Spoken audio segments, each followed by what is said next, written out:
la parte de sangre, pero ahora vamos a continuar hablando del sistema cardiovascular. El sistema cardiovascular lo conforman ahora los vasos sanguíneos, y en realidad partiendo por el corazón. Ese es el sistema que está formado por los vasos. Los vasos más importantes son los vasos arteriales, después van a haber otros vasos que son los vasos venosos, vasos capilares. En realidad todos son importantes, y aquí les voy a contar un poquito de cómo es el flujo sanguíneo, cosa que también van a repasar en el taller con la profesora Bárbara. Ya voy a volver a esta diapositiva. Voy a seguir largo con esta. El sistema cardiovascular es un sistema que se encarga de transportar, conducir la sangre, con el sentido especial sangre. Y en la última porción del sistema cardiovascular, que es la región capilar, la sangre no solamente es transportada, sino también se utiliza para poder difundir desde el interior del espacio vascular al exterior del espacio vascular. O sea, el intercambio de nutrientes se va a realizar en esta última porción, que es la porción capilar. De aquí hacia arriba, todo lo demás, la función principal de este sistema es la conducción de sangre, ¿ya? Distribuir la sangre a todo el cuerpo. Este sistema va a comenzar en esta región, que es el corazón, que es un vaso sanguíneo modificado. Y del corazón, si pensamos que hay dos cámaras principales, que son la derecha, que está apuntada ahí, y la izquierda, del corazón izquierdo, del ventrículo izquierdo, va a salir la sangre eyectada hacia la arteria, ¿ya? Específicamente aorta. De ahí comienza todo el camino. Si tuviéramos que ponerle un punto de inicio a esto, sería la región arterial, y de aquí en adelante ya se empieza a ramificar todo este sistema. Entonces la aorta sería como el tronco del árbol, y tenemos que ahora cada vez hacer ramas más pequeñas, por lo tanto el calibre de los vasos va cambiando, disminuyendo su calibre a medida que esto se va ramificando. Por ejemplo aquí, son las dos primeras grandes ramas de la aorta, y a medida que va bajando hacia los miembros anteriores o el resto del tronco, los miembros posteriores, van ramificándose en cada vez vasos más pequeños. ¿Me entienden? El camino continúa a partir de esta aorta, que es un vaso arterial de tipo elástico. Ya vamos a conocer que hay distintos tipos de vasos, cómo diferenciarlos también, se lo vamos a ver. A partir de este vaso elástico, ahora se forman nuevos vasos sanguíneos que son de tipo muscular. La función principal, o la diferencia principal, que ya lo vamos a mencionar más adelante, es que los vasos sanguíneos elásticos soportan altas presiones versus los vasos sanguíneos musculares, que tienen un poco menos de presión. De ahí el camino continúa hasta ser cada vez más pequeño el calibre de estos vasos. Y por ejemplo llegamos a una región que se llama región de pequeñas arterias. Y el final del camino de la parte arterial lo conforman las llamadas arteriolas. ¿Sí? De estas arteriolas se van a originar vasitos más pequeños como las metarteriolas, y después los capilares. En esta región, que se llama lecho capilar, es donde ocurre el intercambio de los nutrientes, oxígeno y todo el resto de nutrientes, como por ejemplo aminoácidos, carbohidratos, etc. Glucosa, por ejemplo, un tipo de carbohidrato. ¿Cómo continúa el camino? La sangre, piensen que va fluyendo al interior de estos conductos. Las células, entonces, ahora esto ya es a nivel celular. Las células se van nutriendo de los componentes que circulan en el plasma sanguíneo, por ejemplo, oxígeno, glucosa, aminoácidos, para cumplir las funciones dependiendo del tipo de células, ¿verdad? Y a su vez van eliminando desechos metabólicos del metabolismo celular, y lo van incorporando, o se incorporan esos desechos al interior de los vasos sanguíneos a medida que la sangre va avanzando por aquí. Entonces va llegando sangre que es limpia y muy oxigenada y rica en nutrientes a estas regiones, y a medida que va avanzando, como las células van utilizando y van desechando cosas, la sangre se va transformando, la composición de la sangre se transforma en sangre desoxigenada, porque cada vez la sangre va perdiendo más oxígeno, y ahora con muchos desechos metabólicos los tejidos. Entonces el flujo sigue por una red de vasos que ahora llevan la sangre de regreso al corazón. Cuando eso ocurre ya estamos en la parte venosa. Entonces la sangre venosa es una sangre distinta en composición a la sangre arterial. Celularmente es igual, pero plasmáticamente es muy distinta. Los vasos sanguíneos se van a continuar entonces desde los capilares venosos, pasando ahora por las vénulas postcapilares, venas pequeñas, y así los vasos van creciendo hasta llegar a las grandes venas, que son las que van a desembocar no directamente en el corazón, porque si bien aquí el esquema está simplificado, la sangre, antes de llegar de retorno al corazón, tiene que pasar por un órgano que es muy importante, que va a desintoxicar la sangre, porque aquí se recibe la sangre de todo el organismo. ¿Qué órgano será ese? No es el vaso, no es el riñón, es el hígado. El hígado. ¿Ya? Entonces la sangre va a llegar por la vena porta hasta el hígado y va a salir por la vena cava, caudal. Entonces la vena cava sería esta gran vena que va a llegar a esta región ahora del corazón derecho.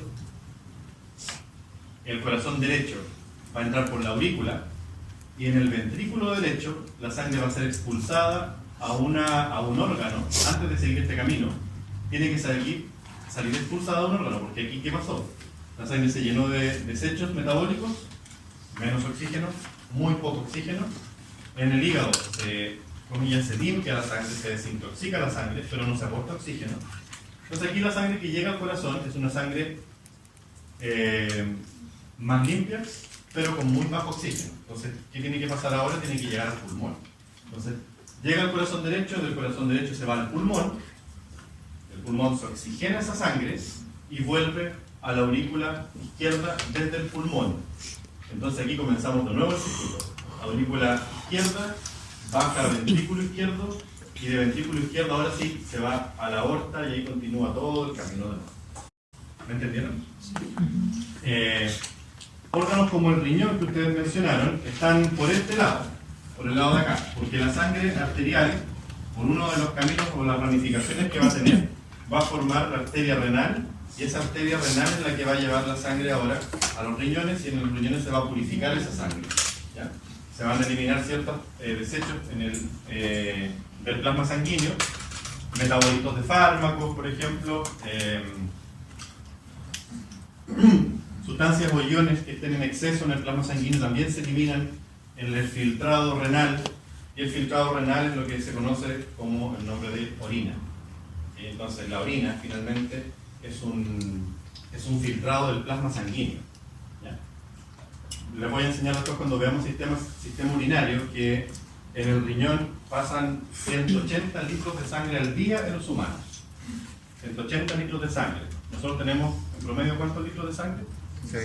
5. Entonces imagínense cuántas veces pasará toda nuestra sangre si pasan 180 litros diarios. Entonces la sangre pasa una vez y otra vez y otra vez y otra vez y otra vez hasta completar 180 litros. ¿Me entienden? Pero de todo eso no se va a eliminar tanto plasma. Entonces el riñón tiene un sistema muy eficiente de ahorrar plasma, porque si no orinaríamos un bidón al día, ¿verdad? Y moriríamos deshidratados. Pero el riñón tiene un mecanismo en que se lo voy a explicar después. Bien, entonces, esto es para comenzar de qué se trata el sistema cardiovascular. Vamos a tener distintos tipos de vasos, cada uno con funciones diferentes, pensando en la parte arterial y en la parte venosa. ¿Okay? Aquí abajo se ve este esquema donde se aprecia en mayor detalle cómo es el lecho capilar. El lecho capilar comienza con las pequeñas arteriolas. Estas arteriolas se ramifican ahora formando las metaarteriolas, y de estas metaarteriolas se generan estas redes capilares que son los vasos sanguíneos más pequeños que existen. ¿Cuánto mide un glóbulo rojo en diámetro? 7 micrómetros, ¿verdad? Bueno, los capilares tienen más o menos ese diámetro, incluso menor, pueden llegar hasta 5 micrómetros de diámetro. Entonces, si tienen 5 micrómetros, ahí el eritrocito cabe apretado, ¿verdad? Incluso los eritrocitos se deforman para poder pasar dentro de esos capilares, se alargan. Por eso puede ocurrir un intercambio gaseoso, porque está tan apretado el eritrocito dentro de ese capilar en el pulmón que los gases difunden con facilidad desde adentro del citoplasma del eritrocito hacia afuera, ¿okay? Por diferencia de presión del oxígeno con el CO2. Entonces, capilares como los pulmonares, los del sistema nervioso, el lumen del capilar es muy pequeño, tanto así que el eritrocito tiene que deformarse para poder pasar apretadito dentro del lumen del capilar. ¿Okay? Otros capilares no, otros capilares pueden tener hasta 20 micrómetros de diámetro. ¿Ya? Sin embargo, siguen llamándose capilares por la estructura que tienen. Esto lo vamos viendo de a poquito. Hasta aquí. ¿Todo bien? Bien. En estos casos, nosotros tenemos entonces la red arterial, venosa y entre medio de la red capilar. Como dice acá, es un circuito que transporta sangre, hace y desde los tejidos. Y la función de los vasos sanguíneos son dos: conducir la sangre y promover un medio de intercambio entre las células, o el extravascular y el intravascular. No se imaginen que solamente salen cosas del intravascular al extravascular, sino que es bidireccional.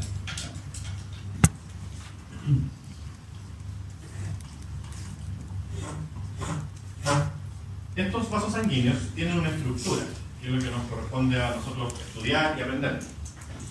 Esta estructura sigue un patrón lógico de componentes histológicos que se van a conocer con el nombre de pared de un vaso sanguíneo. Vamos a hablar ahora acerca de la pared de un vaso sanguíneo. Este es el mismo esquema, este esquema es de Abraham, que es similar al esquema anterior, y esto es lo que se conoce como la pared de un vaso sanguíneo. O sea, aprendernos estos componentes es lo que nos va a servir para diferenciar ahora todos los tipos de vasos sanguíneos.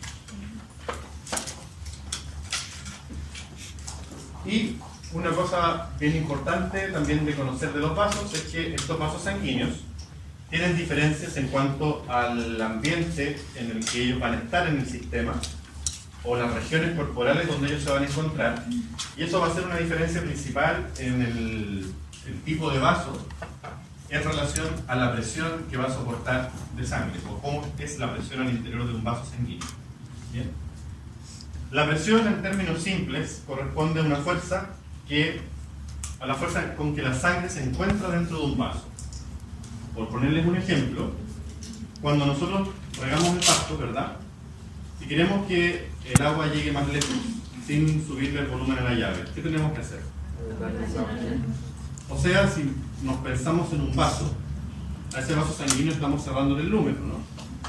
Entonces estamos haciendo que el lumen sea más estrecho y el agua sale más lejos, y más rápido o más lento. Entonces la presión es más alta o más baja. Más alta. Vasos de alta presión. Eso son las arterias. Son vasos que se contraen para enviar la sangre bien rápido desde el corazón en adelante. ¿Okay? Y cuando nosotros sacamos el dedo de la manguera, ¿qué pasa con el agua? Baja un poquito, ¿cierto? Pero en un gran caudal, ¿cierto? En un gran caudal. Entonces, los vasos venosos tienen esa característica. Son vasos más dilatados, donde la sangre, si bien fluye más lento, pero en mayor volumen. O sea, en los vasos venosos la presión ahora es baja, con respecto a los vasos arteriales. ¿Me entendieron? Sí. Si baja la presión, tenemos que entender que es el mismo efecto como de la manguera. Estamos abriendo el lumen, dilatando el lumen. Fluye más lento, pero en mayor cantidad. Entonces los vasos venosos tienen siempre mayor lumen en comparado a los vasos arteriales. Siempre un lumen más grande que los vasos arteriales.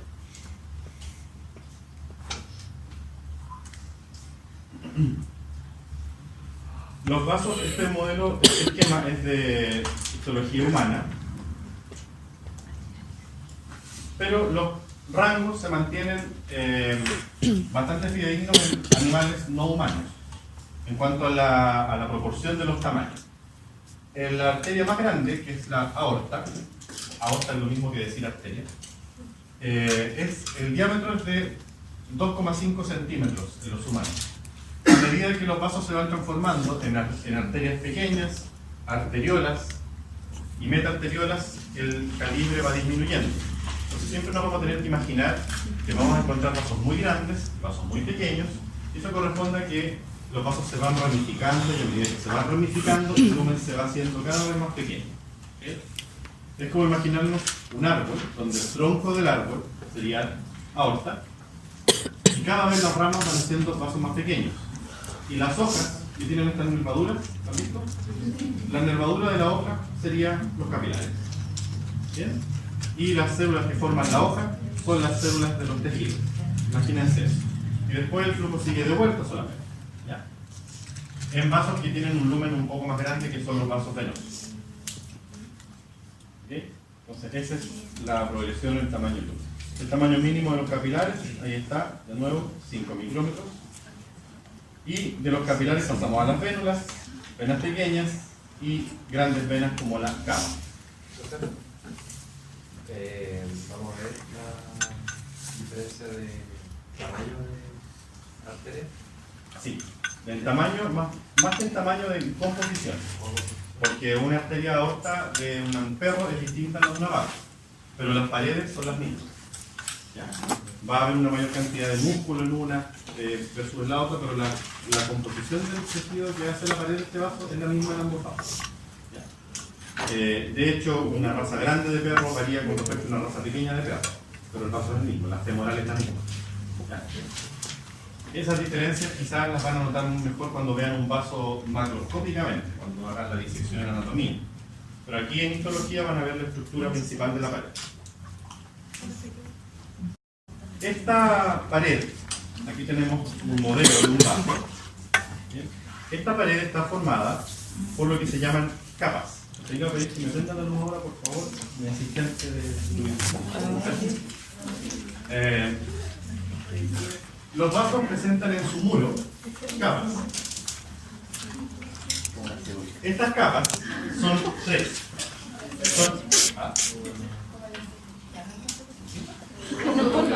No, tiene solo es tres.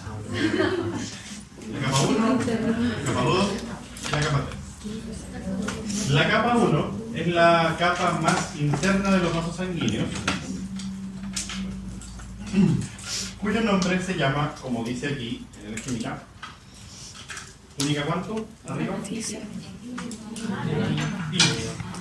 Íntima porque es la más interna. Y si es la más interna, ¿está en contacto con qué? Y si hay lumen, ¿qué tejido es? Perfecto. ¿Y cuál es el epitelio de los vasos? ¿Cuál es el epitelio de los vasos, repito? Ahí sí, simple plano. Se le denomina, ahora sí, endotelio. Túnica íntima con un epitelio de revestimiento simple plano, cuyo nombre es el endotelio.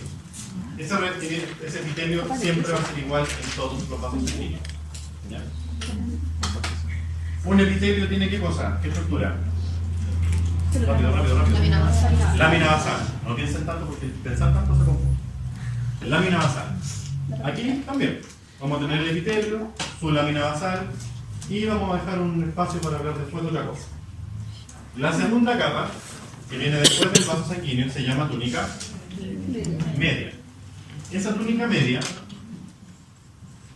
está formada por un tejido que le va a dar la rigidez a la pared de este vaso. Y también, junto con la rigidez de la pared, va a hacer que este vaso pueda hacer esto. Contraiga, se dilata. Es el tejido más abundante del vaso sanguíneo y se llama músculo, ¿cuánto? Liso. Células musculares lisas. ¿Okay? Tejido muscular liso. Todos los vasos tienen tejido muscular liso. Esta va a ser la túnica más grande de las tres. ¿Ya? Y va a ser la que va a variar muy dramáticamente entre un vaso y otro. De hecho, entre una arteria y una vena del mismo tipo, del mismo tamaño, puede variar la cantidad de músculo que tenga en su pared. La última capa es la túnica más externa, que se llama túnica adventicia. Y esa túnica adventicia es la parte externa del vaso. Es lo que lo conecta con qué cosa hay fuera de un vaso sanguíneo. ¿Tejido cuánto? Conectivo. Adivinen de qué tejido está hecho finalmente, lógicamente. Tejido conectivo. Tejido conectivo. Entonces, esta capa, llamada capa adventicia, va a conectar el vaso sanguíneo al tejido que lo rodea o al lo que llamamos extravascular. ¿Okay? Tejido conectivo denso y regular. Es la túnica adventicia. ¿Bien? Miren acá el esquema. Ahí estarían las tres partes: túnica íntima, túnica media y túnica adventicia. ¿Ya? Ahora, esto es lo más simple de observar. Ustedes lo van a ver en las muestras histológicas, no les va a costar diferenciar vasos porque básicamente, históricamente, a los estudiantes se les hace muy fácil reconocer todos los tipos de vasos una vez que se lo aprenden y logran diferenciar la estructura. ¿Ya? Tradicionalmente siempre hacen. Lo más que esperan que les salga en la prueba es vaso. Yo malévolamente lo elimino. Igual les preocupa. Pero cometen errores y espero que no lo hagan, y yo les voy a dar varios tips para que no cometan esos errores. A medida que estos vasos sanguíneos se van disminuyendo, esta es la estructura principal de todo vaso sanguíneo. ¿Okay? Ya sea vena, arteria, lo mismo. La estructura fundamental de los vasos es esta que les expliqué en la pizarra. Pero tienen que pensar ustedes que si vamos disminuyendo el calibre del vaso, a medida que se va ramificando, también la pared va siendo más delgada. Tan delgada que tiene que haber un intercambio de nutrientes en la pared. O sea, tienen que haber sustancias que sean capaces de atravesar la pared sin destruir la pared, ¿verdad? Entonces, no podemos tener capilares con las tres capas, ¿no? Porque el oxígeno no va a traspasar. Con suerte, traspasa la lámina basal y llega hasta aquí. Pero no va a atravesar esta tremenda capa de pared que puede tener en los vasos arteriales más grandes hasta 200 células de grosor. ¿Bien? Entonces quiero que se imaginen que a medida que vamos achicando el calibre de los vasos, la pared también se va adelgazando. Y eso quiere decir que se van perdiendo algunas túnicas. Se van perdiendo. ¿Cuál, lógicamente, nunca debería perderse? ¿Por qué? Porque tiene epitelio. Y no hay lumen sin epitelio. Nunca tiene que... No va a desaparecer la íntima. Van a desaparecer todos los demás. Pero la íntima tiene que estar. El epitelio con su lámina pasada. ¿Ok? Entonces vamos a ir viendo que los cambios se van a ir ocurriendo a medida que se van ramificando los vasos en la pérdida de estas capas. En realidad no es que se pierda, sino que simplemente no se ve.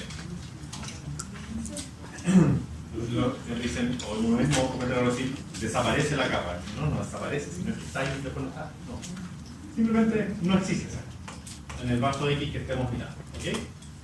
En el laboratorio vamos a ver vasos de gran calibre, vamos a ver arteria aorta, teñida con amoxicilina, teñida con fibra elástica, etc. Y vamos a ver también vasos de pequeño calibre, en muchas muestras distintas. Ahí ustedes van a tener que reconocer. Bueno, ahora esta cosa no es tan simple, porque hay que sumarle a las túnicas los detalles. Túnica íntima. Túnica íntima. Dijimos que era el endotelio, ¿verdad? Ahora sí me puedo pasar un poco. El endotelio. Pero no es tan así. Porque no es solamente el endotelio, sino que es su lámina basal, lo que se ve aquí de color verde. Y hay un tejido acá, si se fijan es parte de la misma túnica, un tejido aquí. Y ese tejido, en los grandes vasos, es como una especie de colchoncito para el epitelio. Es un conectivo laxo que se llama tejido conectivo subendotelial. Tejido conectivo subendotelial. Es laxo. Es parte de la túnica íntima. Subendotelial.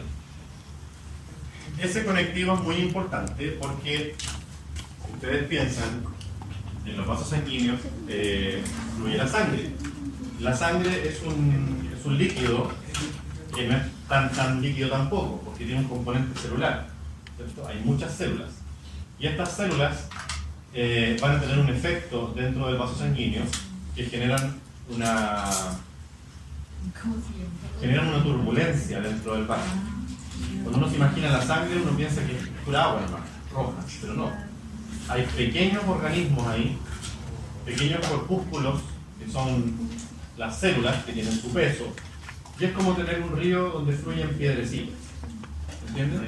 Entonces, se habla de un flujo sanguíneo laminar, donde las células siempre fluyen por el centro, concentradas, y el plasma por los bordes, ¿ya?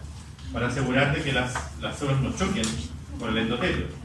Porque si chocan con el endotelio y golpean, impactan acá, van a destruir el endotelio. Entonces hay muchas enfermedades que cursan con eso.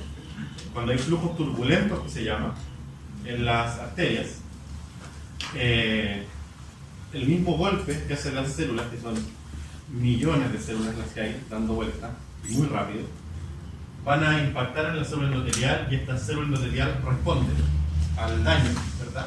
Generando fibra, generando un subendotelial mucho más desarrollado, tan desarrollado que va en contra del grosor del lumen.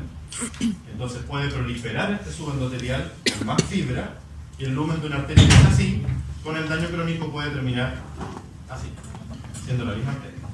¿Ya? Eso ocurre, por ejemplo, en enfermedades como la arteriosclerosis. ¿Han escuchado hablar de eso?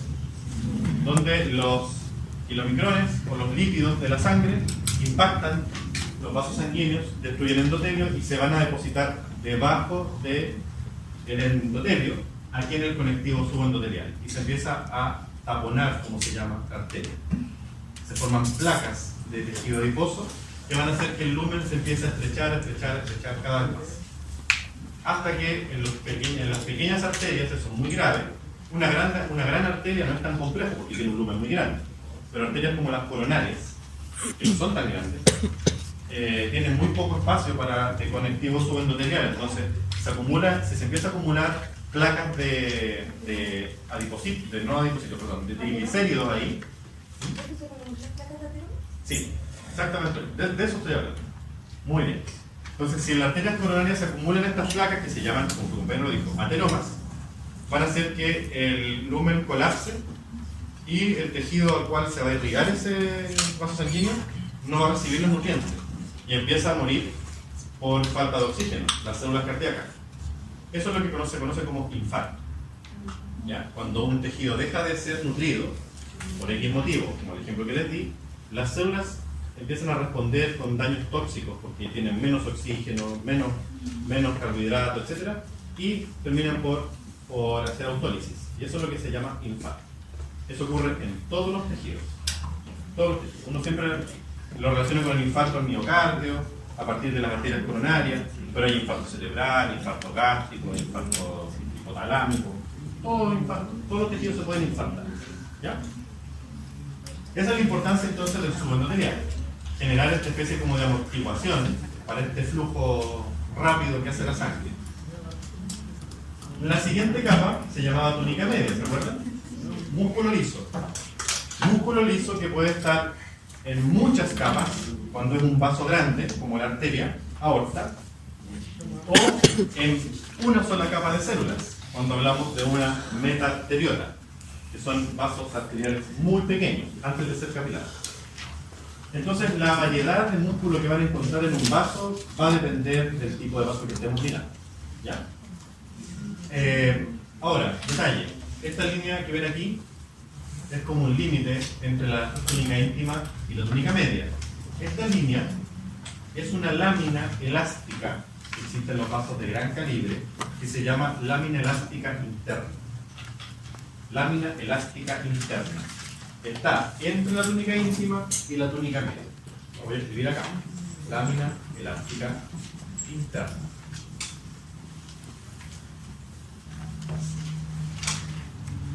Es muy importante en los vasos sanguíneos de gran calibre, arteriales o venosos. ¿Ya? Lámina elástica interna. Piensen que la sangre, el momento en que el corazón por la sístole empuja la sangre, que se vaya por el lado arterial, ese puro empujón que le da el corazón a la sangre hace que la sangre empiece a fluir en todo el sistema, ¿verdad? Y como es contráctil y es en un ritmo, la sangre va a empezar a avanzar en ese sentido, según los latidos cardíacos. Pero además es el poder del músculo del vaso que hace esto, que hace que la sangre siga avanzando, se mantenga este flujo. ¿Okay? Eso es lo que nosotros, ya cuando la sangre tiene el retorno al corazón, las venas hacen lo mismo. Eso es lo que uno palpa como el pulso, y coincide con los latidos cardíacos. ¿Ya? Entonces el pulso es como una medida indirecta de cómo está funcionando el corazón. El músculo entonces tiene esa función, hacer la capa de media, la capa muscular, contraerse para hacer que el líquido, la sangre, avance por los vasos sanguíneos. Y la membrana elástica potencia aún más esa función. Por eso en los vasos grandes es muy importante la presencia de la lámina elástica interna. Que ya en los vasos pequeños ya deja de ser tan protagonista, por así decirlo. ¿Ya? La capa media, que es de músculo liso, el músculo liso se dispone en forma circular al vaso. Aquí los dibujos que ustedes ven son células dibujadas en corte longitudinal. Entonces se disponen de esta forma alrededor del vaso, y además no solamente hay músculo aquí, sino que la célula muscular lisa, yo les mencionaba en la clase del laboratorio, que podían producir cosas hacia afuera, ¿se acuerdan? ¿Qué puede secretar una célula muscular lisa? ¿Fibras de qué tipo? Piensen en fibras muy finas. Colágeno 3 y una fibra que sea fina y ayude a la función de esto de que es correrse y estirarse. Elástica, perfecto. Entonces las células musculares son capaces de producir fibras particulares y fibras elásticas. Abundantes fibras reticulares y fibras elásticas entonces encontramos en esta capa. Vamos a ponerla aquí. Fibras reticulares más elásticas y colágeno 3. ¿Bien? Ahora, dependiendo si la arteria es una arteria que se caracteriza por tener mucha fibra elástica entre medio, o no tiene fibra elástica y solamente reticulares, ahí la vamos a llamar súper fácil, arteria elástica o arteria muscular. Cuando la arteria tenga mucha fibra elástica en su túnica media, arteria elástica. Cuando no tenga presencia de fibra elástica, arteria muscular. Y así es.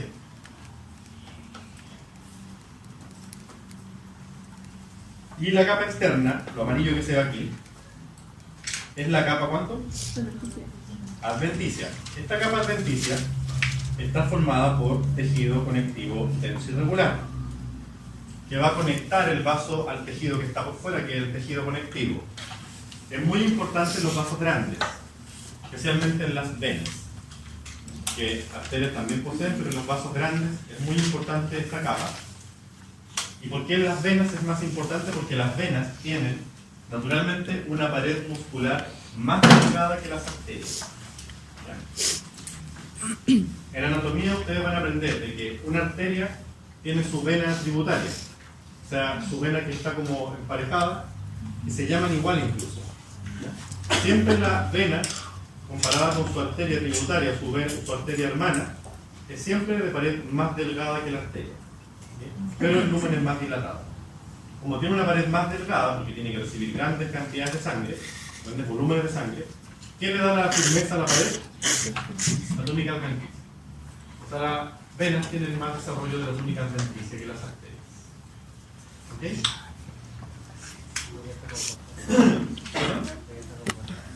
Ella está compuesta. De conectivo. Tejido conectivo denso irregular. Todo lo que tú ya conoces como conectivo denso irregular. Fibras de colágeno, fibrocitos, fibras de colágeno entrelazadas. También pueden haber fibras elásticas en ese conectivo denso irregular. Y acá otra cosa bien importante, entre la túnica media y la túnica adventicia vuelve a haber otra cosa, lámina elástica, que ahora se llama externa. Lámina elástica externa.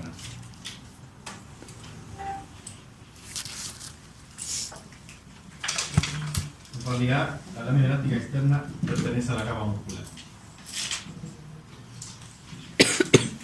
Lámina elástica externa. ¿Ok? ¿Por qué? Porque las fibras musculares que forman esta lámina son secretadas más que nada por las células musculares que por las células conectivas. Por eso pertenece a esta capa. Ya. Lámina elástica externa. ¿Qué diferencia tiene una de la otra? Que esta es más digregada, es más dispersa que la lámina elástica interna. La lámina elástica interna es un poco más compacta, se ve fácilmente cuando la muestra está teñida con visión para fibra elástica. En cambio, la membrana elástica externa es un poco más desordenada, por así decirlo. No es tan pareja. ¿Okay?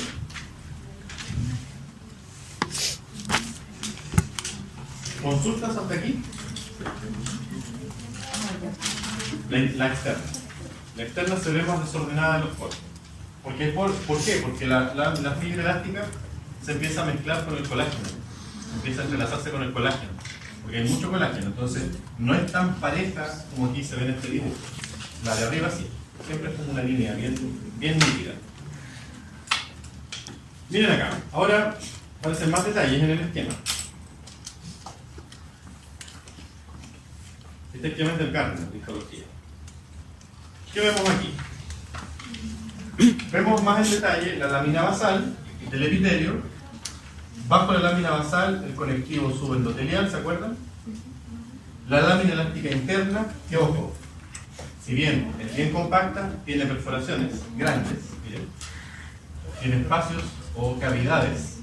No es una cosa continua como sería la lámina basal.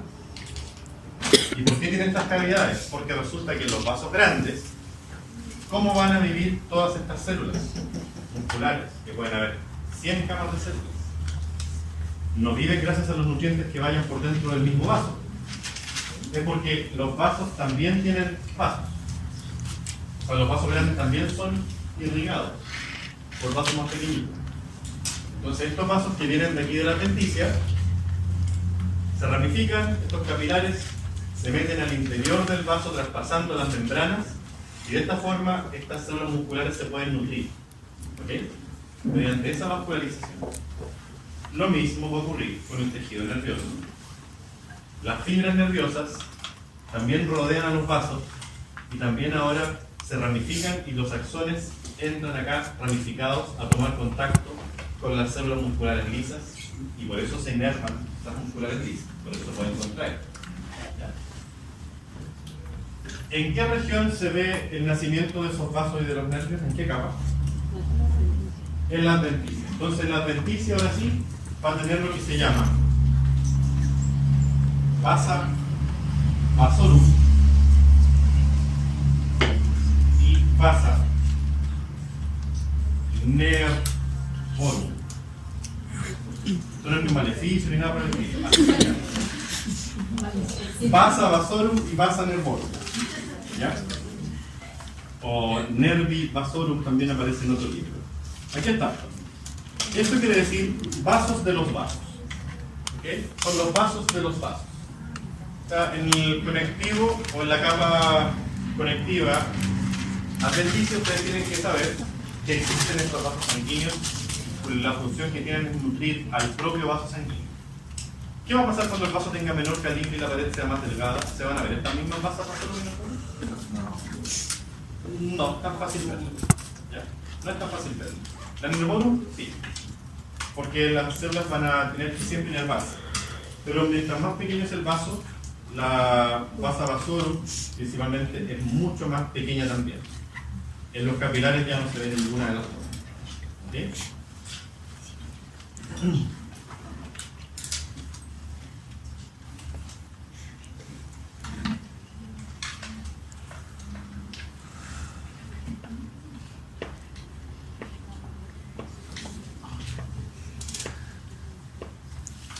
La función del vaso entonces va a ser esta. Va a ser contraerse. Este lumen se ve siempre arrugado en los vasos cuando está en su mayor punto de la sístole. Se llama sístole a la contracción del vaso y diástole a la dilatación. Los vasos hacen esto, lo que están viendo ustedes. Esto es sístole y diástole de un vaso. Entonces, fíjense que en el pic de contracción es la mayor presión y en el pic de dilatación es la menor presión que tiene un vaso. Así se miden las presiones. Cuando uno le toma la maquinita y le mide la presión arterial, lo que están haciendo es medir, fíjense cómo la sangre fluye en mayor cantidad. El error que tiene aquí este esquema, esta animación, es que fluye más rápido en diástole que en sístole. Y no es así, fluye más lento en diástole. Diástole es dilatación, sístole es contracción. ¿Okay? Entonces, el corazón principalmente va a empujar la sangre gracias a sus sístoles muy potentes que tiene. Y los vasos sanguíneos se van a encargar de distribuir esta sangre al resto del cuerpo. Como los vasos arteriales la sangre se eyecta en favor de la gravedad, ¿verdad? Es más, entre comillas, fácil para un vaso arterial enviar la sangre, porque va a depender de la contracción que hagan estos vasos. Pero si pensamos en el humano, o pensamos en un cuadrúpedo, la sangre que viene de regreso al corazón viaja en favor o en contra de la gravedad. Contra. Piensen que la sangre de la punta de los pies tiene que llegar al corazón. Subir, subir, subir, subir. Para eso los vasos venosos tienen una estructura que es una prolongación de la túnica íntima que se conoce con el nombre de válvulas, para hacer que la sangre no haga reflujo, no se devuelva. Entonces los vasos que tienen válvulas son los vasos venosos, ¿ya? Que son proyecciones de la túnica íntima. Proyecciones de la túnica íntima.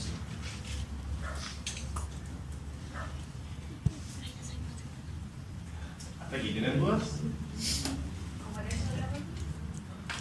La válvula es una proyección de la túnica íntima que tienen los vasos venosos que forman hojas al interior del vaso, para que la sangre cuando avanza se cierra esta válvula y la sangre no se devuelve, porque la sangre va en contra de la gravedad.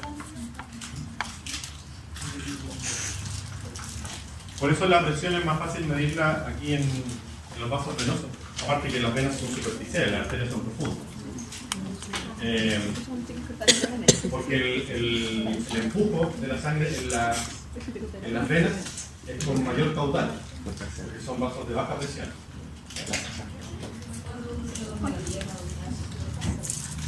Cuando uno se lo duerme la pierna en el brazo, buena pregunta, cuando uno duerme así, sí. Uno está así, está mucho rato. Hay una isquemia, se llama isquemia. La isquemia es la denominación del tejido que está mal irrigado. Cuando uno hace así, o cuando uno juega a hacerse esto y que se le engorden las venas, esto, eso es súper malo. Porque después cuando yo suelto esto, la sangre empieza a... ¿Y qué puede hacer? Puede dañar el endotelio. Lo mismo hace cuando dejan las piernas y aprietan todos estos vasos acá. O cuando duermen y aprietan estos vasos. No, no estoy diciendo que duerman así ahora. Pero si están mucho tiempo con el vaso contraído, apretado, claramente los tejidos musculares van a sentir esa falta de oxígeno y los tejidos empiezan a liberar radicales. Y eso es lo que genera la sensación de dolor, incluso de picazón. Porque en realidad son pequeñas contracciones. Se liberan prostaglandinas por las células musculares, y esa, la prostaglandina es la molécula que genera la sensación de dolor. ¿Ya? Y después cuando estiran el brazo, o cuando estiran la pierna, duele como más todavía. Eso se llama isquemia por reperfusión. O sea, el tejido vuelve a ser perfundido y la sangre avanza rápidamente. Eso ocurre tanto cuando comprimen los nervios como cuando comprimen los vasos, una mezcla. Los várices son dilataciones de las paredes de los vasos. Los várices corresponden a estructuras, a una alteración en la estructura de la pared. Una pared normal de un vaso debe tener cierta cantidad de músculo, cierta cantidad de conectivo exterior, láminas elásticas íntegras, o sea, con una cierta cantidad de proteína, etc. Cuando ocurre cualquier problema, sobre todo en la vejez, hay problemas degenerativos de los vasos, se forma menos cantidad de fibra, o las células secretan menos cantidad de colágeno. Los vasos se empiezan a dilatar, y como se dilatan, ocupan un mayor espacio, pero el vaso no crece en longitud, crece como en ancho, ¿no? Entonces los vasos se tornan tortuosos, ven como así, no se ven rectos. Entonces las venas, que son principalmente las que forman estos válices, el vaso se ve más ensanchado y la pared más delgada, porque se pierde el componente histológico, ¿verdad? No es que desaparezca una capa, sino que está más empobrecida el tejido ahí. Y los vasos se hacen todos. Eso es lo que genera la... ¿La pareja no tiene relación con el depósito de colesterol que se encuentra en el? No. No hay relación porque son cosas diferentes. Ahora, un tejido que... ¿Por qué un tejido podría depositar más colesterol en la capa íntima? Se ha relacionado por la mala, entre comillas, calidad del colágeno que hay en la túnica subendotelial, ¿ya? Y por el daño que hay en los endoteliocitos. Cuando los endotelios son una célula muy importante porque esta célula, el endoteliocito, es muy sensible a diferentes estímulos, a las presiones, a la temperatura incluso, ¿ya? A la mitosis que haga otra célula, también va a ser mitosis. Cuando se destruye el tejido, generan también la mitosis para formar vasos nuevos. Entonces, esta célula es la que produce el subendotelial. Si esta célula produce un colágeno más defectuoso o cadenas de colágeno que no son compactas, se puede dañar el endotelio y se empiezan a acumular aquí distintos tipos de sustancias. La más común son los triglicéridos, que son los aterómeros, ¿ya? Pero los válices responden a una alteración en la pared completa. Hay pérdida de tejido muscular, células musculares más débiles. Por eso la sangre en las regiones varicosas fluye más lento. Ahí es más complejo los válices. Aneurisma también es otro concepto, es otra alteración de los vasos que corresponde a una dilatación, pero de un solo lado del vaso.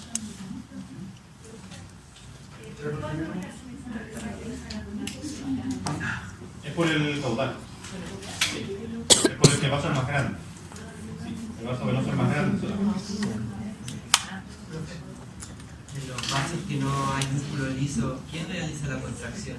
Muy buena pregunta. Los vasos que no tienen músculo liso, la contracción. Esta fue la pregunta que vamos a avanzar rápidamente en la última diapositiva de la clase. Ahí está. Esta célula.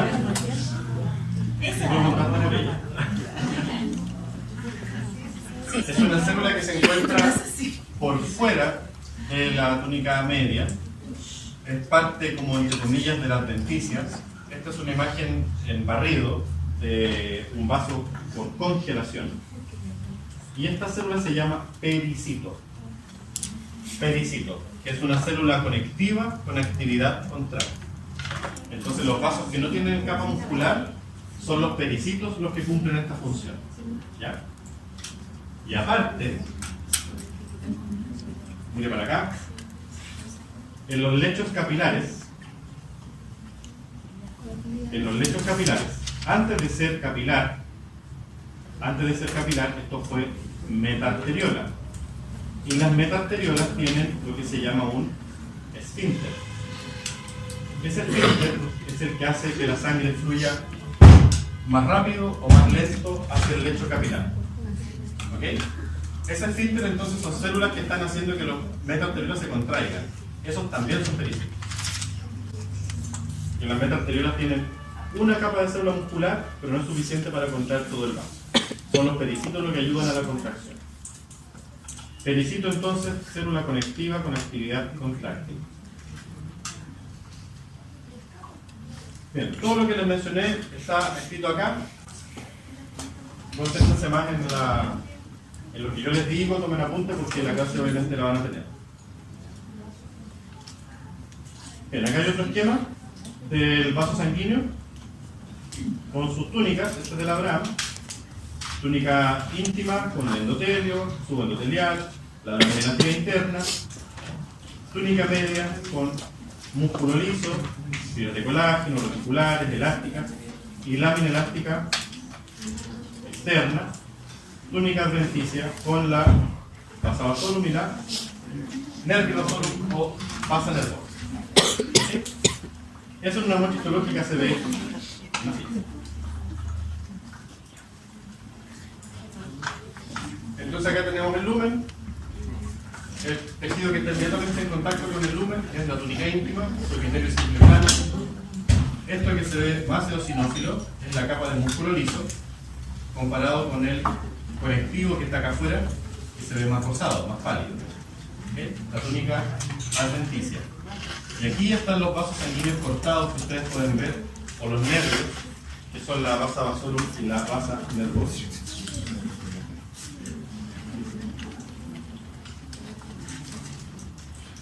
Esto de acá, miren, corresponde a un corte de la pared del vaso sanguíneo. Pero miren aquí. Esta tensión, la tensión Berkhoff, V-E-R-H-O-E-F-F-S, Berkhoff, es la tensión que tenemos en el laboratorio. Tenemos dos tensiones elásticas en el laboratorio.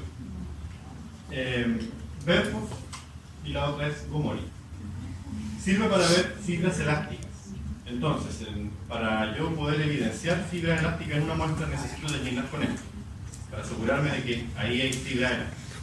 Entonces, esto es un corte de aorta, donde todas esas líneas que se ven más negras en la imagen corresponden a las fibras elásticas que posee la túnica media. ¿Las logran ver? Se ven como onduladas incluso, pero con hematoxilina eso no se ve.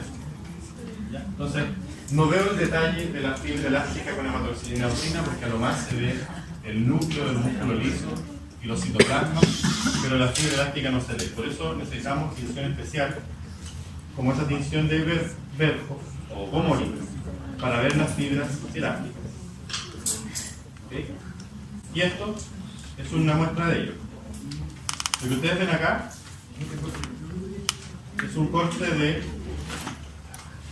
fibra, o sea, de célula, es un corte de arteria elástica con tinción especial, donde las fibras elásticas se ven de color negro.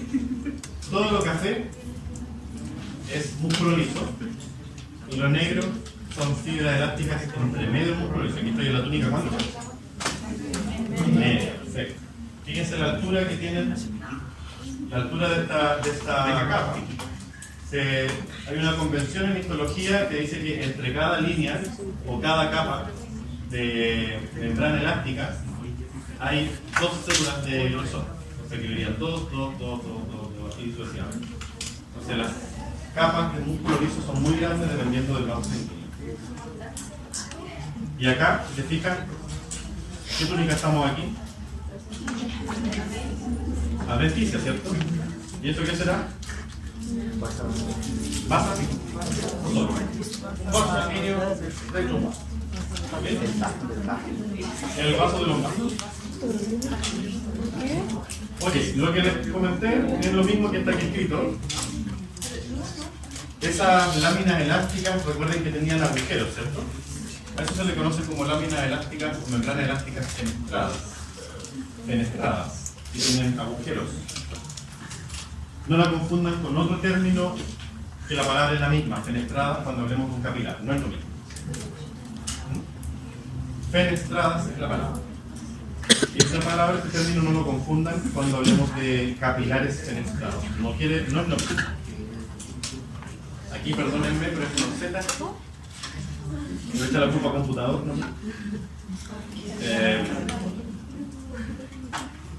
Con el bisulfato, colágeno 3, lámina elástica externa, presencia de lámina elástica externa que puede ser desarrollada o no, dependiendo de los vasos, porque a medida que vamos disminuyendo el calibre, se van perdiendo. La primera que se pierde es la lámina elástica externa. ¿Ya? La que se mantiene hasta una arteriola es la lámina elástica interna. La lámina elástica que se mantiene hasta la arteriola es la lámina elástica interna.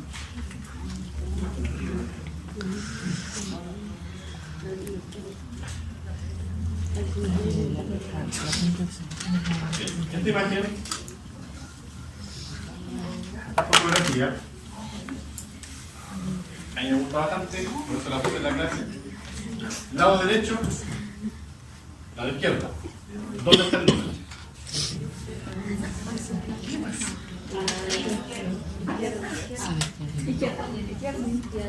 ¿Dónde está la túnica íntima? Acá.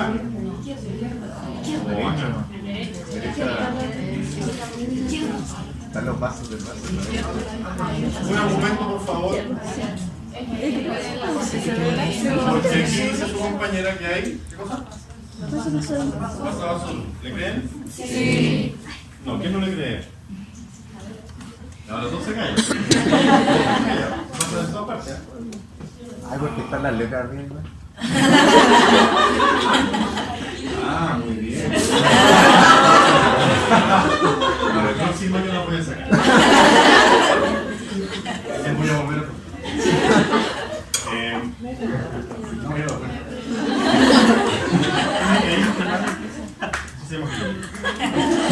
túnica íntima, túnica media, túnica sencilla. ¿Okay? Si fijan, esto vuelve a ser un corte de punta. La túnica íntima ahora está aquí, no se ve muy bien el epitelio, pero ¿dónde termina si yo muevo el puntero? Aquí, ¿verdad? Entonces todo esto sería conectivo subendothelial. Todo esto. Esto son fibra elástica, lo que está de color negro. Y díganme ustedes hasta dónde llega la muscular con la capa media. Aquí se empieza a ver más colágeno, ¿cierto? Perfecto. Entonces, aquí ya tenemos nuestra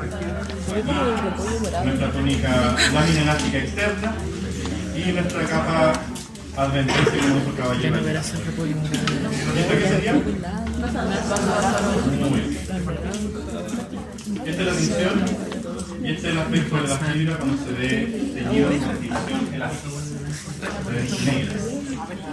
Colágeno se ve de color rosado. ¿Sí? ¿Arteria elástica o arteria muscular elástica? Elástica, obvio, porque mucha fibra elástica. Cuando hablemos de una arteria muscular, vamos a ver esto.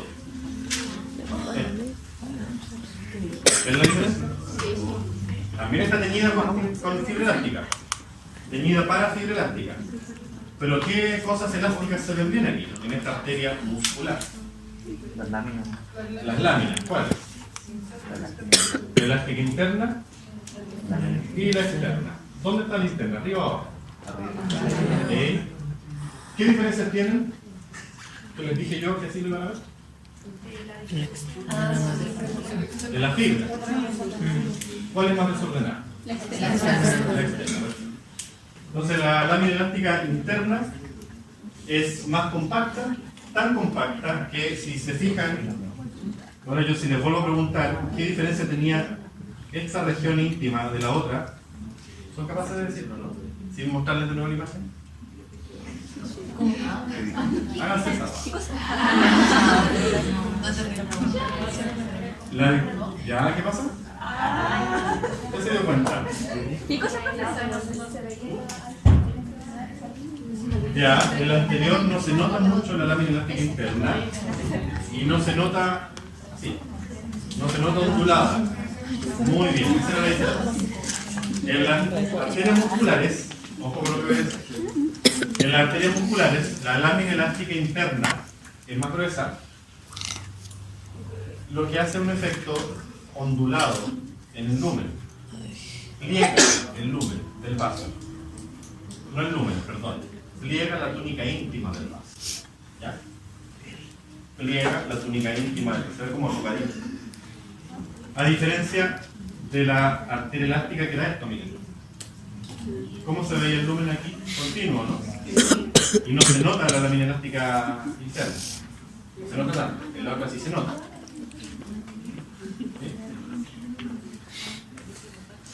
Y la lámina elástica externa se ve bastante digregada. Es como una transición entre lo que es músculo y conectivo denso. Lámina elástica externa. ¿Okay?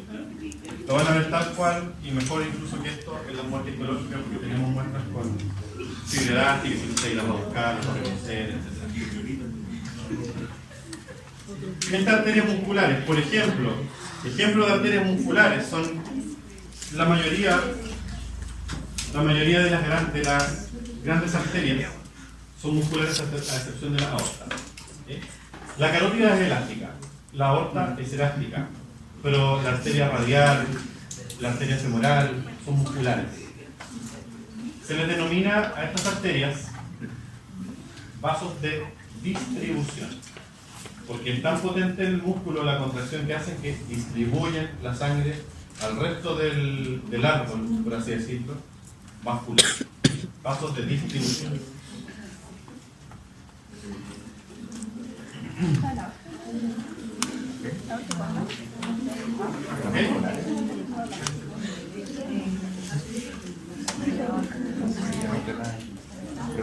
¿Profe, la elástica estaba en la aorta igual más?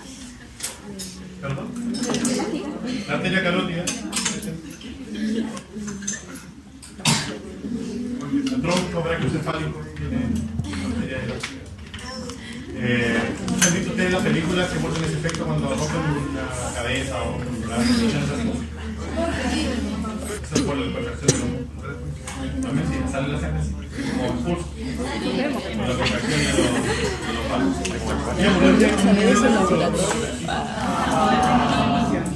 Pacto, pacto de sangre. Miren acá. Esto de acá es una arteria muscular. Es una arteria muscular. ¿En qué tipo de corte?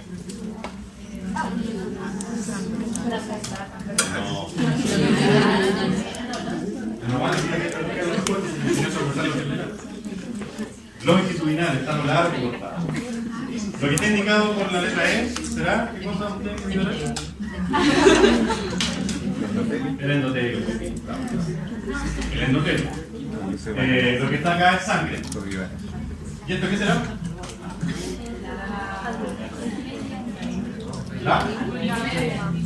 ¿La media o la adventicia?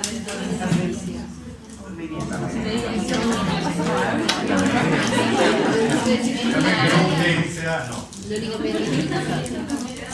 ¿Por qué la media se ve así ahora? Porque la célula no está puesta así. La célula está acostada. Y ustedes también van a muscular así. Se les va a pasar cuando vean cortes longitudinales que se van a confundir un poquito entre la media y la adventicia por el plano de corte. Pero esto de acá es. Esto es un fibroblasto. Entonces aquí sí que estoy en adventicia.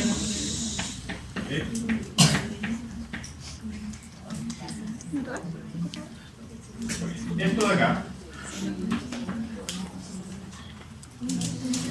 No, esto no es vaso. Esto es otro vaso sanguíneo del que vamos a hablar ahora. Yo les hablé de la arteria elástica y muscular. Miren este vaso, piensen, concéntrense y díganme qué características tiene de particular este vaso. ¿Qué ven de especial? ¿Es más grande o más pequeño que el otro? Ok, más pequeño. ¿Qué pasa? Tiene una menor capa, una menor tónica media. Ok, una túnica media menos desarrollada. Ahí habrían cuántas capas de células más o menos hacia el ojo. ¿Dos o tres? Perfecto. ¿Qué más?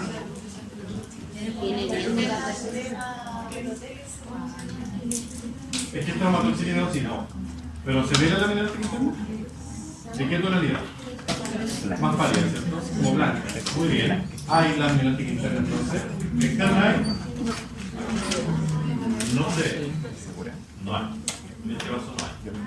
¿Se diferencia bien la adventicia del conectivo exterior? Se pierde un poco, ¿no?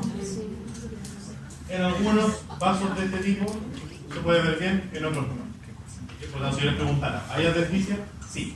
En este vaso, ya voy a decir el nombre, se puede ver bien en algunos, no en todos. ¿Hay lámina elástica externa en este tipo de vaso? ¿Ya les voy a decir el nombre? No. ¿Interna? Sí. ¿Qué pasa aquí? Está como más fuera. Está como más adentro. Esto se llama protrusión. Núcleo protruido de los endoteliocitos. Núcleo protruye hacia el lumen. Protruye o sobresale.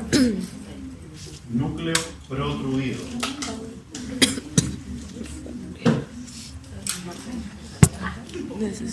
La arteriola es el vaso que tiene núcleos protruidos del endotelio, lámina elástica interna, una delgada capa muscular y puede o no tener túnica adventicia. Es una arteriola. Arteriola. También es muy fácil de ver en la muestra histológica. Hay hartas arteriolas y a ustedes les va a llamar la atención cuando tienen una muestra y van a decir, oh, aquí está, ¿por qué? Porque tienen los núcleos protruidos. Siempre tienen los núcleos. Así que no les va a costar ver vasos sanguíneos y diferenciarla de las otras arterias grandes. ¿Ya? La muscular, acuérdense la clave, tiene el endotelio ondulado. Esta no tiene tanta ondulación, pero tiene los núcleos muy protruidos hacia el lumen. Arteriola. Su compañera está aquí abajo. ¿Qué toca esta?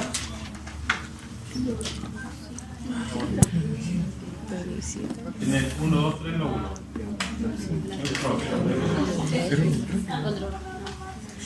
Esta es su compañera, su parte venosa. La contraparte venosa de la arteriola se llama vénula. Y aquí se cumple lo que yo les decía. Si se fijan, la vénula tributaria a la arteriola tiene una pared más delgada o más gruesa.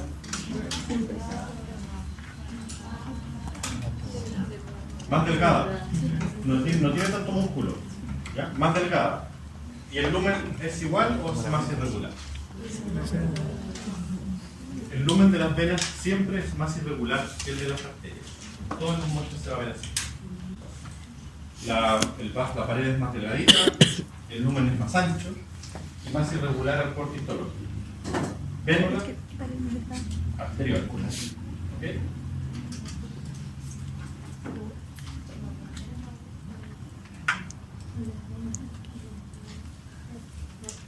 Esto es lo mismo que ella. De este vaso, del vaso arteriola, pasamos a la metaarteriola. En la metaarteriola, nosotros vamos a ver un vaso claramente que va en camino a ser un capilar. El vaso metaarteriolar es como un capilar grande. Es un capilar con músculo liso. El vaso metaarteriolar. Entonces, muchas veces la muestra se puede confundir entre una metaarteriola y un capilar. Y los capilares son realmente pequeños en la muestra histológica, así que cuando tengan que reconocer y buscar capilares, imagínense un eritrocito y ese es el lumen que tienen que encontrar, de ese tamaño. ¿Ya? Algo bien pequeño. Algo más grande que pueden encontrar podría ser una metaarteriola porque uno tiende a confundirlo. La diferencia es que la metaarteriola posee músculo liso todavía, pero no posee lámina elástica interna. No tiene lámina elástica interna. Es endotelio, músculo liso y sería. Es una metaarteriola. No existen las metavénulas. ¿Ya? No existen. Ese nombre no existe. Son vénulas solamente. ¿Ya? Que son vénulas más grandes, vénulas más pequeñas, pero vénulas.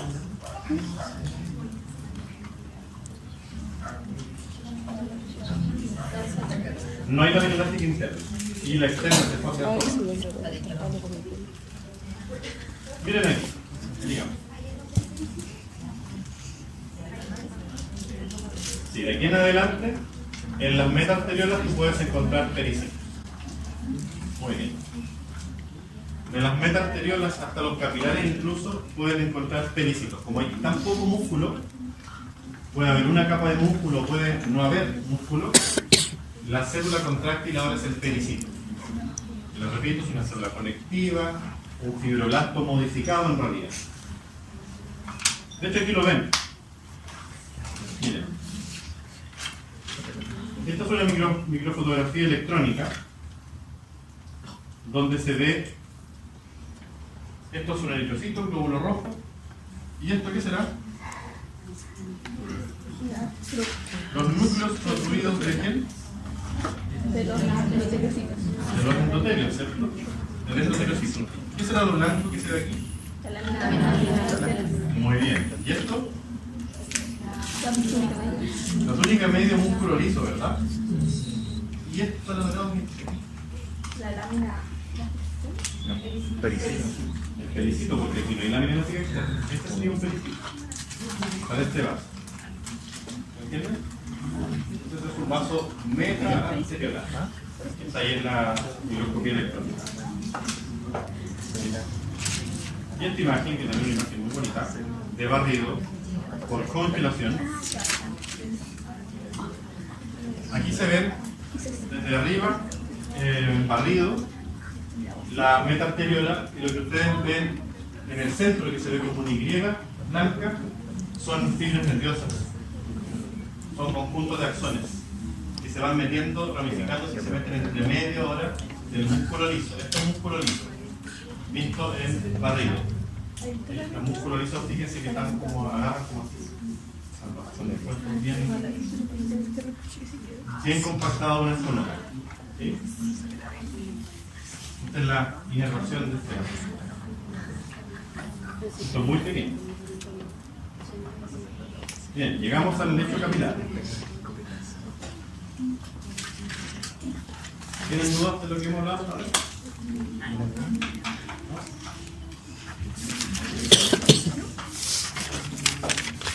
En el lecho capilar es la zona donde ahora va a ocurrir el intercambio efectivo de los nutrientes entre el intravascular y el extravascular. Todos los órganos, lógicamente, tienen lechos capilares, en todas partes hay lechos capilares. El fin último de todo el sistema cardiovascular es que hay un intercambio de nutrientes entre las células y la sangre y el plasma. Nosotros vamos a ver con detalle quizás esta estructura cuando hablemos de riñón y cuando hablemos de pulmón.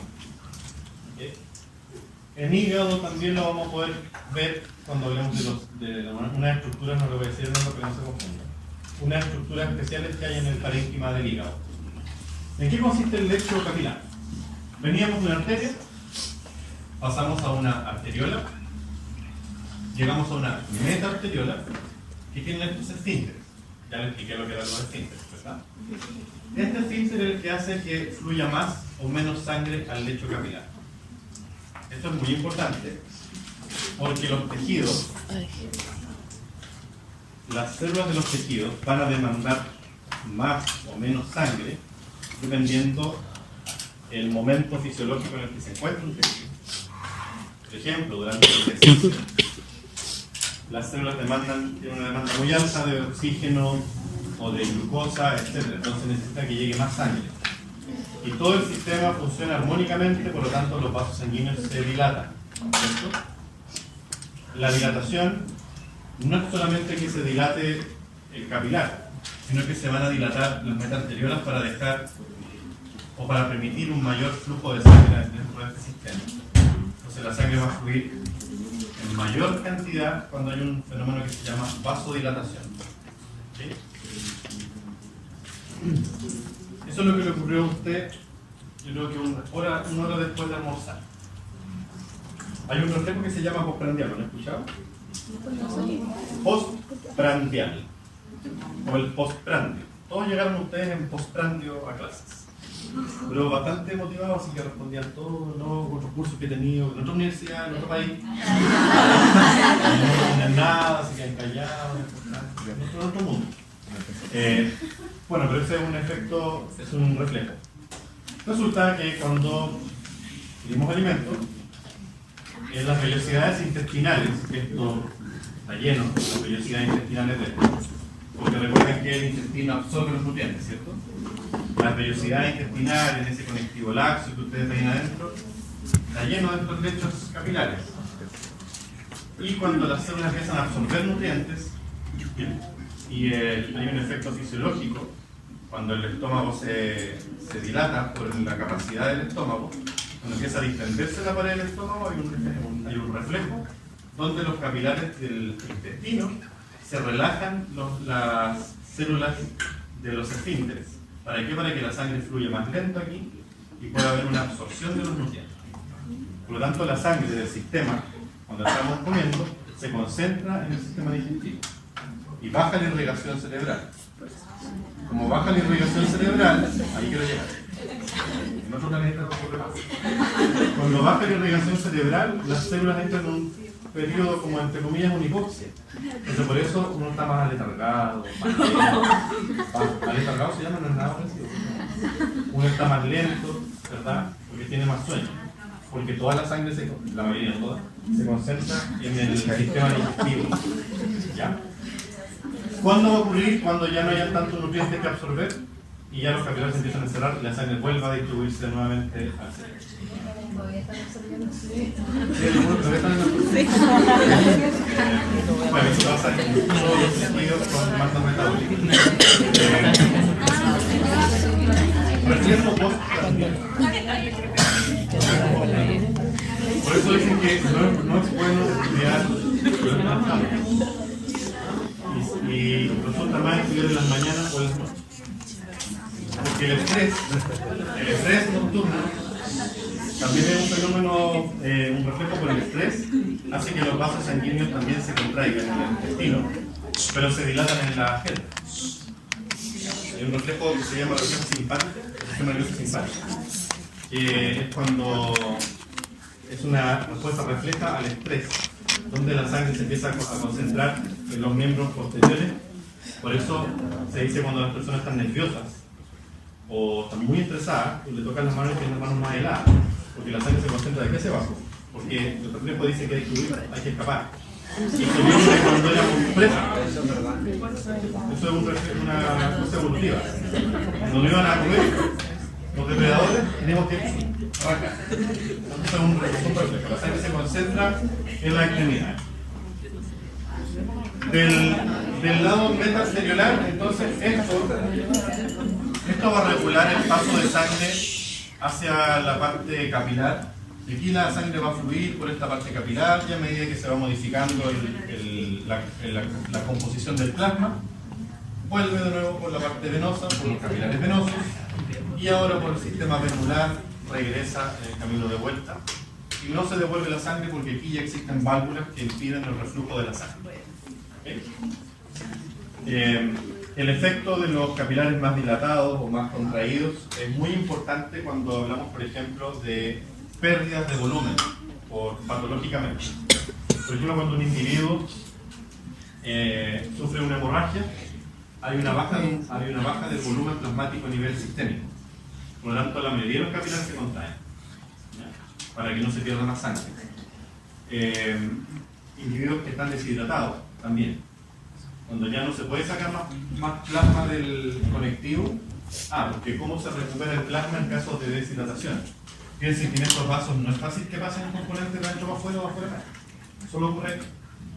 Entonces, en este conectivo que está aquí, que es rico en agua, que tiene gas, porque tiene sustancias fundamentales, amorfa, y todo el agua que está ahí, siempre está en equilibrio con el agua del plasma sanguíneo. Entonces ahí se habla de presiones hidrostáticas. ¿Han escuchado hablar de eso? Los vasos en su interior tienen sangre.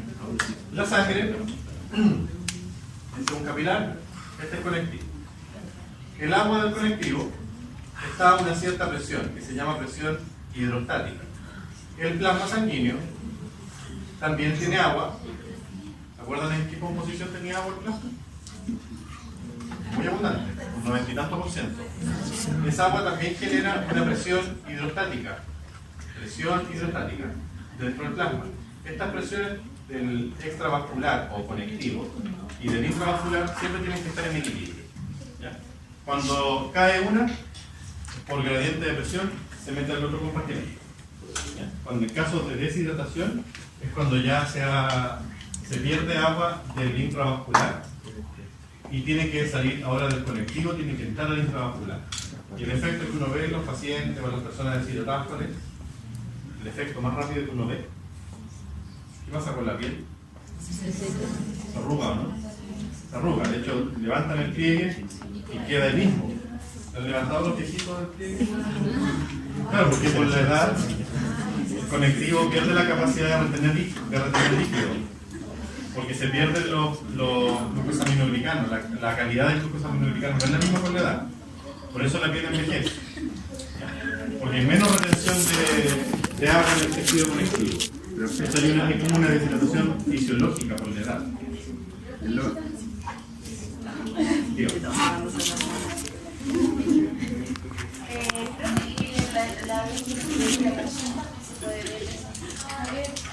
Sí, sí, también se puede ver. En animales se hace la prueba del pliegue cutáneo, que se llama, que se hace en el cuello, y se levanta la piel del cuello y se suelta, y se cuenta los segundos que se demora en volver a estirar.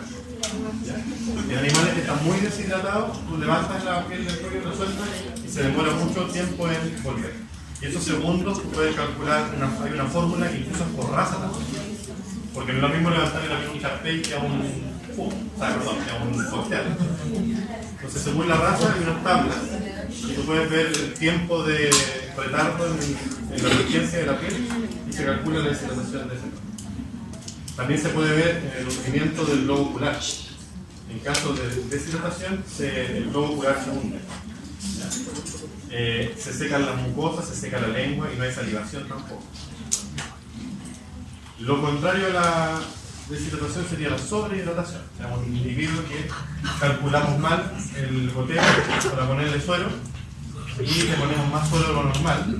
Entonces estamos aumentando el plasma de manera artificial. Aumentamos el agua aquí, o sea, aumentamos la presión aquí. Si se aumenta la presión aquí en los capilares, ¿dónde se va a mover? Conectivo. Entonces tenemos agua acumulada en el conectivo. O sea, esa agua no es llegar y sacarla, es pinchar el perro y que se le salga el agua. Porque es agua que forma enlaces moleculares con el colágeno. Se llama edema. Y lo van a ver ustedes cuando en un perro que tenga edema, van a presionar, van a hundir el dedo, lo van a sacar y va a quedar la hendidura marcada.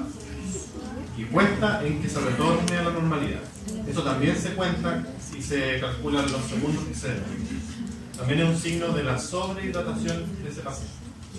Cuando vean un perro con edema, háganle esa prueba de presionar, soltar y van a ver que va a quedar hundido. Y lentamente se empieza a estirar. Eso también pasa con las mamas de... ¿Con las vacas? Sí. En la región de las mamarias en animales que están lactantes y en animales que tienen también mastitis se ve también eso. Pero de manera fisiológica en las glándulas mamarias se puede ver. Hay un edema fisiológico. Caballero, en pleno músculo craniano usted durmiendo. No era eso del examen. Del examen. Entonces, es importante cuando le estén, acuérdense cuando estén en quinto, cuando ellos no se acuerden de mi nombre, que no importa. Se van a acordar de la clase. Acuérdense de calcular bien el goteo, cuando le estén inyectando solo un perro, le viene el goteo porque pueden provocar un edema. Y el edema, si se pasa mucho el goteo y están metiendo mucha sangre, el perro puede caer en un shock. Porque aumenta mucho la cantidad y el sistema no es capaz de perder ese plasma en exceso por la orina. El plasma en exceso se pierde vía orina porque el plasma se filtra a nivel renal. ¿Okay? Bien. ¿Qué es esto?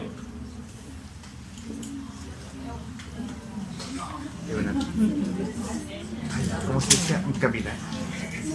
No es un planeta. ¿Qué cosa? Capilar. Un capilar. Un capilar. Este vaso tiene el endotelio, su célula, el núcleo de la célula celular. Miren acá. El citoplasma del capilar sería esto. Y si lo seguimos por acá, vemos su lámina basal aquí. ¿Ok? Lámina basal. Miren ahí. ¿Qué pasa ahí? Bueno, los capilares, el citoplasma de la célula, hagan cuenta que esta célula que está ahí proyectada en la palma de mi mano es una sola célula. Y los capilares, el endotelio está puesto así. ¿Me entienden? Entonces, una sola célula en los pequeños capilares la que forma el grosor de esa pared. Esto sería citoplasma. Y hay partes del citoplasma que, como se aprecia aquí, presentan discontinuidad o presentan poros.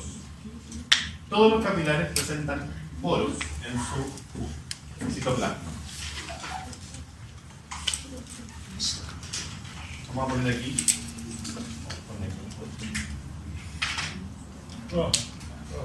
los poros o espacios que hay en los capilares que me van a dar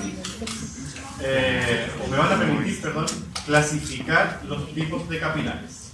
Pasamos a la parte entonces de capilares. El capilar entonces es un vaso sanguíneo pequeño donde solamente hay túnica de qué tipo? Íntima. ¿Y sería qué cosa?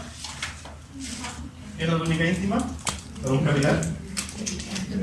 Endotelio con su lámina basal. ¿Y hay túnica media? No existe. Por lo tanto, ¿quién contrae los capilares? En algunos capilares los pericitos. Hay otros capilares donde el endotelio es contráctil. ¿Bien? Tiene función contráctil. Pero en algunos capilares ustedes van a poder ver pericitos. No en todos los capilares. Hay otros capilares donde el endoteliocito tiene el rol de contraerse. Es muy delgado, la pared de un capilar es tan delgada que puede tener un grosor de 1 micrómetro de grosor. 1 micrómetro. Por eso, en esta pared pueden traspasar nutrientes de un lado hacia otro en los capilares más pequeños.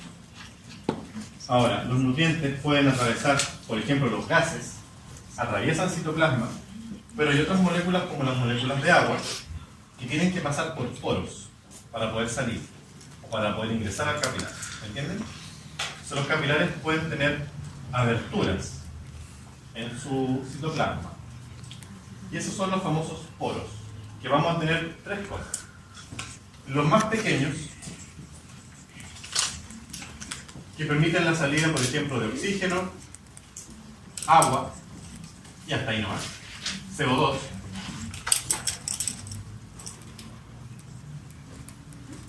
Son pequeños poritos que tienen la mayoría de los capilares. A esos capilares se les llama capilares continuos. Capilares continuos. A pesar de tener poros, estos poros son muy pequeños y no permiten nada más que el paso de gases, moléculas de agua.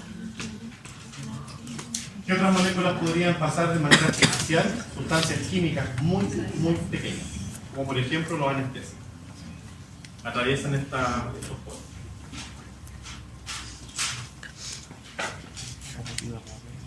Fármacos también, muchas drogas y fármacos atraviesan los poros y logran pasar esta membrana. Ya.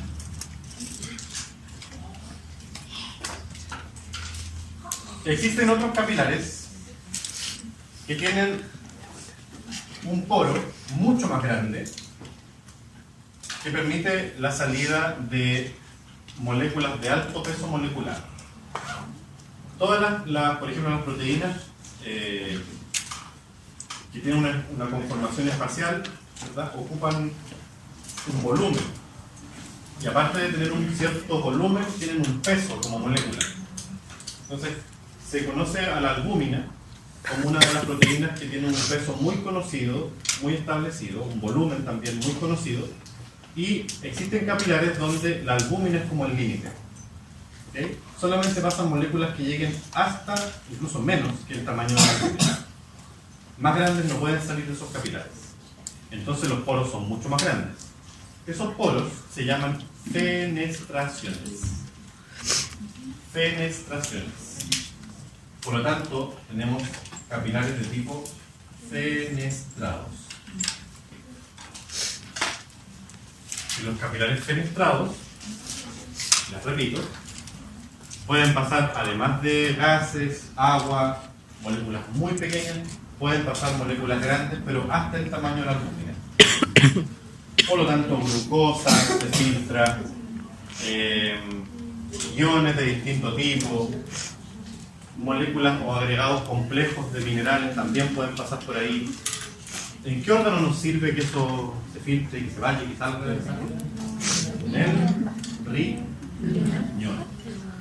En el riñón, porque la sangre va a pasar por unos capilares en el glomérulo renal, pasa tan rápido y los capilares son dilatados y tienen estas fenestraciones que hace que se pierda plasma, pero también se pierdan estas sustancias de desecho.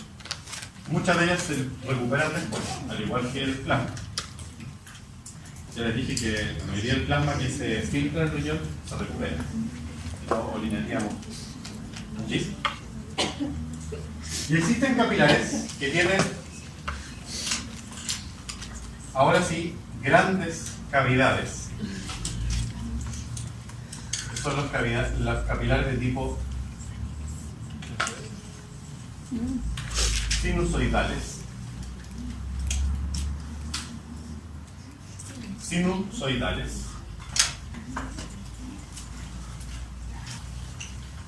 Y estas perforaciones o cavidades que tiene el endotelio son tan grandes que pueden dejar fácilmente entrar y salir células al capilar. Entonces las células, piensen, las células sanguíneas ahora van a tener la libertad de entrar y salir al extravascular en los órganos o en... Sí, pero hay uno que es muy importante que tiene este tipo de capilares. ¿Dónde? Pregunto. Las células de la sangre tienen un periodo de vida, ¿cierto? Sí. Cuando una célula sanguínea como el eritrocito, superado sus 120 días de vida, ¿qué tiene que pasar con esa célula? Tiene que ser fagocitada. ¿Dónde ocurre eso? En el vaso. Porque en el vaso los capilares son sinusoidales.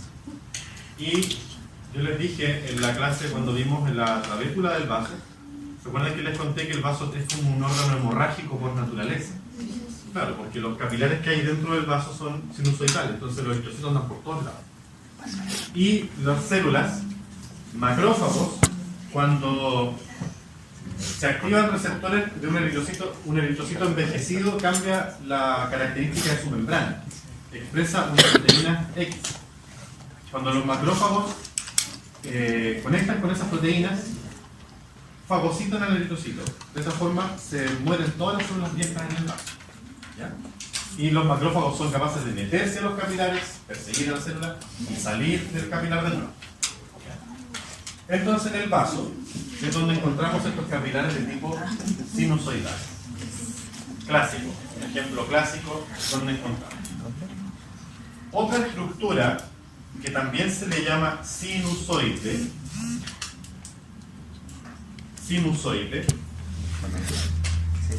lo vamos a ver en hígado.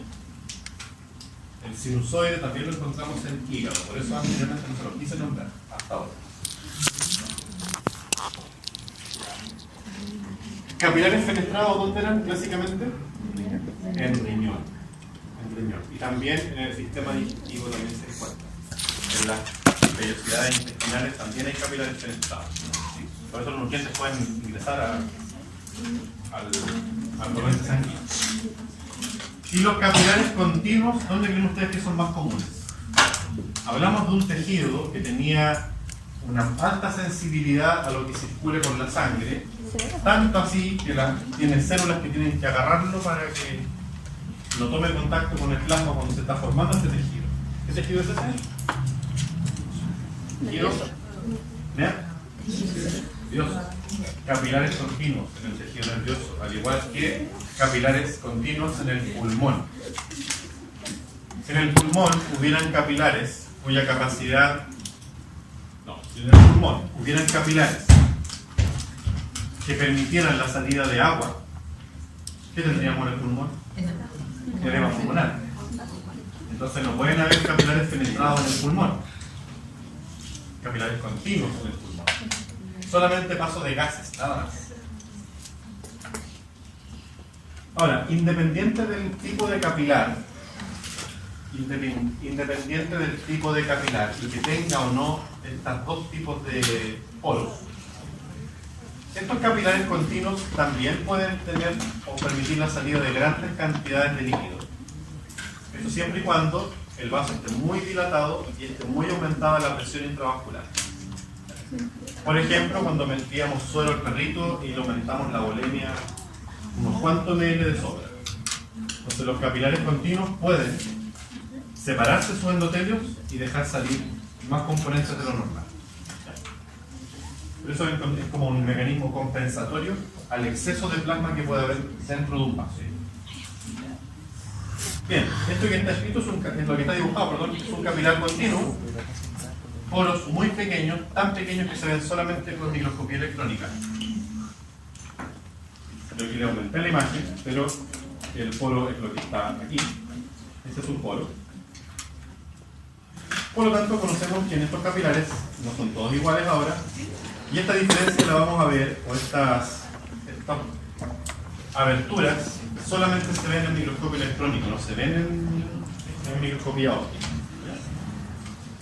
Bueno, esto es lo mismo que les mencioné anteriormente. Diámetro, ojo, no hasta 10, hasta 5 micrómetros. Lo más pequeño que puede tener un capilar. Aquí vemos un capilar cortado longitudinalmente. Longitudinalmente, donde se ve las células sanguíneas acá adentro y se ve la célula que forma el endotelio, que es el núcleo de célula endotelial, y la lámina basal y nada. Entonces, ¿me entendieron el cuento finalmente de la historia de los vasos? Que siempre pensamos en las capas, se van a ir perdiendo capitas a medida que vamos achicando el calibre de los vasos. ¿Okay? Y acá, para terminar, ¿qué será esto? Perdón.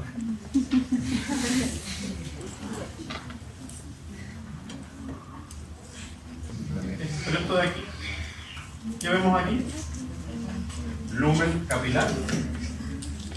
¿Qué más? ¿Qué será lo que? El núcleo del endotelio, ¿lo ven? Y esto de acá, ¿qué será? Pericito. Un pericito. Un pericito. Que también, ¿por qué dice MC? Porque también se conoce como célula mioepitelial. Célula mioepitelial. ¿Sí?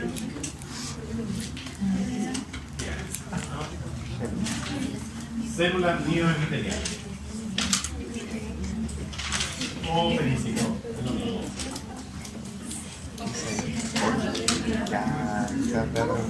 Y acá, el mismo esquema de los nexos capilares que ya había mostrado, tenemos imagen solar.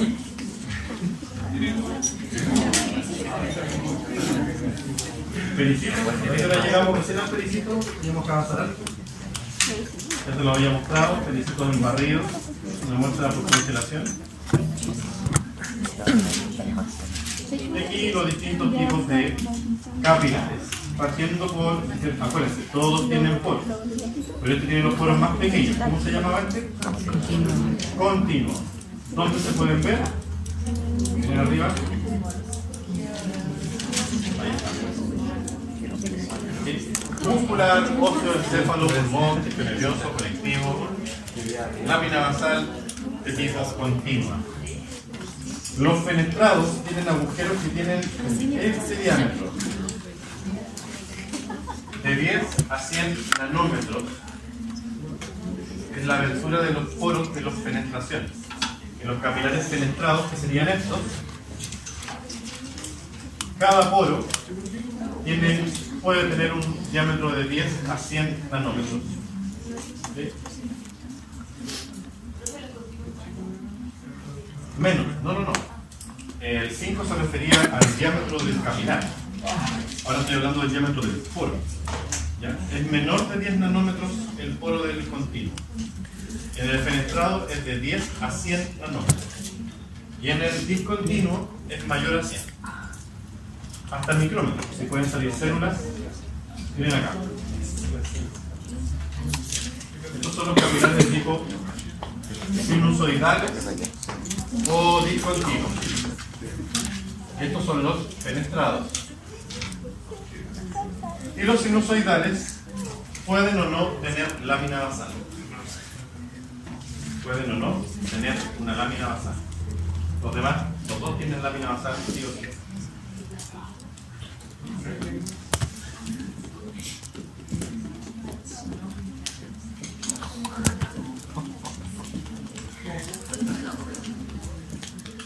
Esto de acá es un capilar continuo en barrido.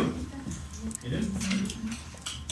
por los poros que están indicados aquí, apenas se ve el estrechamiento ahí del citoplasma. En cambio acá, así se ven los poros de un capilar fenestrado. Así se ve desde arriba. Estas son las fenestraciones de los capilares fenestrados.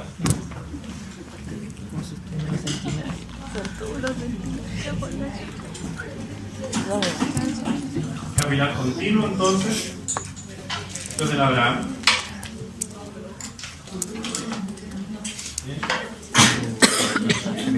Capilar continuo, miren la diferencia. Aquí el movimiento por vesículas, por lo que se llama transitosis. Chicos, silencio, por favor, ya vamos a terminar. Cuando hay vesículas que se forman aquí en la parte interna y se trasladan hacia la parte externa, eso se llama transitosis. O también pueden pasar moléculas por la unión entre las células, intercambio de gases, capilares continuos, capilares fenestrados.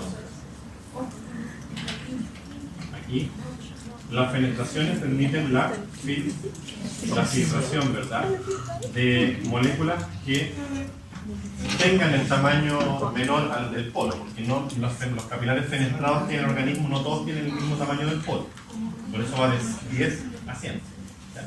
Entonces, si tiene el tamaño, podría, ojo con lo que voy a decir, podría pasar, porque no basta con que tenga un tamaño menor la molécula. Van a ver después cuando tengan funcionalidad o patología, que el paso de una molécula para que se filtre no depende solamente del tamaño que pueda pasar por el poro. Por ejemplo, yo puedo salir por esa puerta hacia afuera. La puerta es más ancha que yo.